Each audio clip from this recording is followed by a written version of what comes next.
everyone, it's Shotzi for the Rough Cuts on Sunday. Once again, I hope you've had an awesome week. Today I'm going to talk about a film that kind of came up in conversation, like not recently, but in the past, and I've been meaning to do this one for a while, like over a year now. What had happened was, as many of you remember, a while back, the Terracotta Warriors were on world tour, and I'm pretty sure it was a world tour. When I was in Paris, they were there, and then they were also being shown in Houston as well.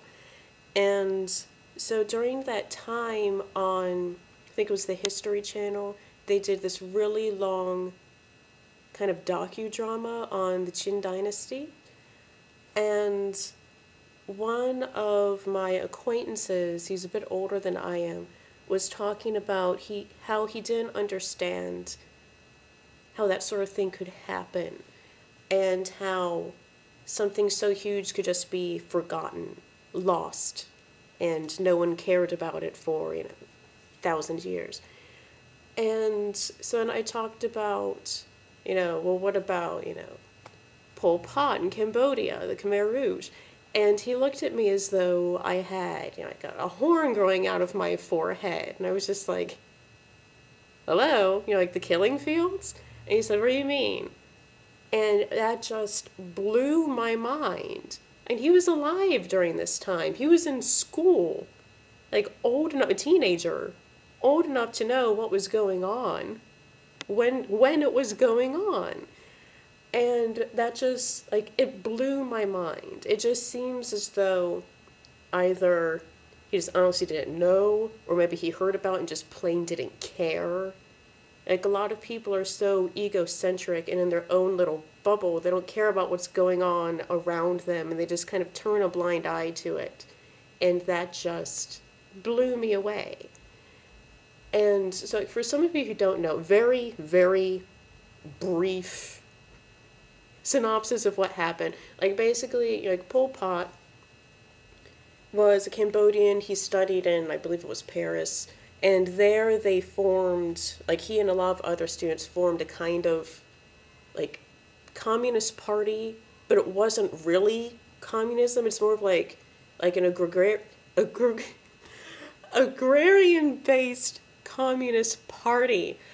And then when they came back from finishing their studies, they formed this group. And then the Khmer Rouge basically ruled at that point in time, I think they called it the Democracy of Kampuchea, or Democratic Kampuchea, something like that. From 1975 until 1979 was when they were ruling. And basically it was this social experiment, as they call it, where they wanted to get rid of the professionals, the intellectuals, the educated, anyone who wasn't part of the working class, and start off at year zero. So anyone who was living the cushy life or involved with capitalism, they were either executed or sent off to concentration camps where many died from starvation, from sickness, and they just had an army of children. You had these small children, some of them were 6 years old with these machine guns. And then when they ran out of ammo, they start using other things like hatchets, plastic bags to execute people. And this was going on during our lifetime. This was still going on up until Pol Pot's death in 1998. Granted, they didn't have the numbers that they had or the power that they had, but they were still very much functional in Cambodia. And so it just amazed me that he had no idea that this went on, and it was going on in his lifetime. But anyway, The Killing Fields. This is about a journalist, Dith Pran, and also, he was Cambodian, and also another journalist from the New York Times, Sydney, oh my gosh, I can't remember his name now, Sydney Schanberg, I think is what it was. and they were in Cambodia sort of just before everything just kind of hit the fan, and they were there during it, or rather, Dith Pran was there the whole time. Schamberg came back when he was able to get out with the rest of the American journalists. But this is, some people call it a war film. It isn't really a war film so much as it is a film about like perseverance and friendship. Because what happened was you have these journalists, they're over there, they're documenting what's going on. And in the first half of the story, you have Sidney Schamberg, who's just very much, he'll do anything, including put other people in danger to get the story. And he put himself in danger. He put Dith Pran, who was his translator, and also just a journalist, fellow journalist over there, in danger. And just to really tell what was going on, because at the time a lot of people outside of Cambodia, outside of Southeast Asia, really didn't really know, but this film really brought it out to light, because it was still going on when this film came out in 1984. And it's sad, it's really sad, but long story short, after a whole lot of crap, Dith Pran was finally able to get out. Although the film is a little wrong with the history in that he got out after the Vietnamese came in. And then they reunited. I think they kind of cheapened the whole thing with the whole John Lennon Imagine song in there. I thought that was a really poor move. But otherwise, this is a really good film. It's a good film. It's difficult to describe what goes on because it's just so heart-wrenching, because this happened to so many Cambodians. In fact, he wasn't the star of this film, but he really was. He got Best Actor for Supporting, or the Oscar for Best Supporting Actor, Haing. He was a killing field survivor. In his life, he was a surgeon and gynecologist, and when the Khmer Rouge was coming into power and they were doing their social cleansing, he had to, act as though he wasn't a doctor, because they would have killed him. And because of that, his wife was pregnant with their child when they were in a concentration camp, and his wife needed a C-section. Of course, no other doctors came forward because they would be executed on the spot. And so she died, as did the baby, and he could only sit there and do nothing, because it was either, possibly one of them died, and the baby would survive, or they would all die.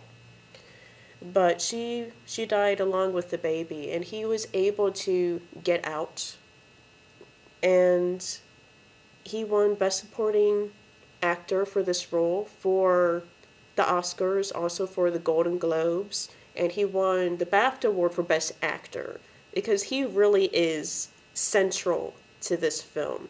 Just like Dith Pran's character is central to the whole story, because had he not been there, Sidney Schamberg would have never won the Pulitzer Prize. And so he just seems like a jerk. He's a real jerk in the beginning of this.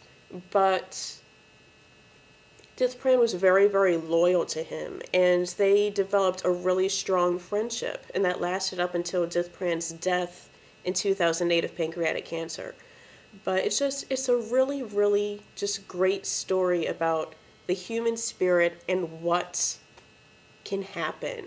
You have this beautiful story, and then you have just this ugliness that can go on.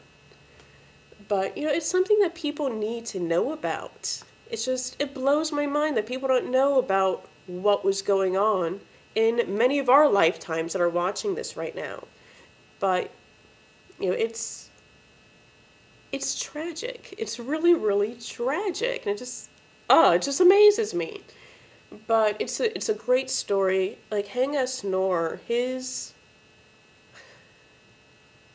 his part in this, you can't even describe, because he wasn't an actor. This was the first film that he ever did. And it's just, he'll blow you away. His performance will blow you away. And you remember, or you realize that, wow, he actually lived this and survived this. And it's just, it's crazy. But the real tragedy of that is in 1996, he was murdered in his driveway in the US by, well, it's still up in the air. A lot of people say that was just a plain mugging, whereas others say it was actually Pol Pot who ordered him to be dead, because by that time he had written, I think, 2 books about his life under the Khmer Rouge regime and then also getting out of Cambodia. And yeah, under the Khmer Rouge regime, and then his life after winning the Academy Award. But it's a great story. It's a great story that, people should watch. Some don't like this because they're expecting like some like shoot 'em up war film, and that isn't this. It shows what it needs to in order to get the point across. It's like, yeah, there's a war going on. You don't need to see, bodies being blown up left and right. It's going on. So it shows enough to get the point across of the atrocities that are happening without being extremely overly graphic. And it helps to tell the story of what happened, because it's pretty accurate as to what was going on actually with Death Print. It's pretty accurate. But it really gets you. Really, really gets you. Some complain about the soundtrack. It was, I think, Mike Oldfield did the soundtrack to this. And it can be very, very jarring and hard to listen to sometimes. But so is the subject matter. So it's fitting. It's very fitting. But anyway, I highly recommend this. It's long, so it isn't the sort of thing that you can just, like, pop in and watch one day. It's very long. It's almost 2.5 hours long. But, definitely give it a try, especially if you don't know about what went on. I mean, this is, like, mid to late 70s, into the 90s, when they were very active. So just keep yourself informed. Get out of your bubble. Listen. Anyway, I will see you all next week. Until then, goodbye.